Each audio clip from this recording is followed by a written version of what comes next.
Deathly Hallows Part 1 is a really good movie. It has great action scenes, great humor, great drama. The Force Awakens is a great return to the series. It's got great action, a great score, and great character moments.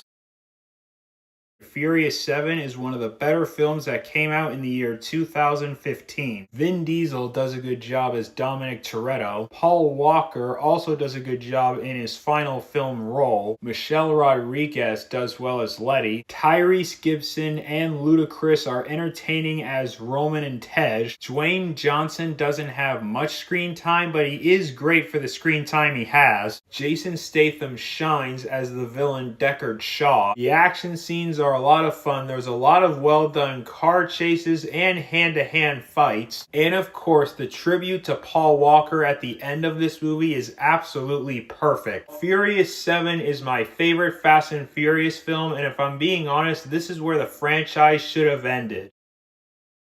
Mission Impossible Dead Reckoning Part 1 is another fantastic sequel in the Mission Impossible series. This movie has mind-blowing stunts and action scenes, and despite the fact that the story of this movie isn't finished, it still felt like a complete movie. Tom Cruise, as usual, is fantastic as Ethan Hunt. Simon Pegg and Ving Rhames are both terrific. Rebecca Ferguson isn't in the movie much, but she's really good for the screen time she has. Haley Atwell was excellent. Eze Morales was good as Gabriel the villain. Despite this movie being almost 3 hours long, it was never boring and I never felt the length. I love this movie, and this is the second best film in the Mission Impossible franchise.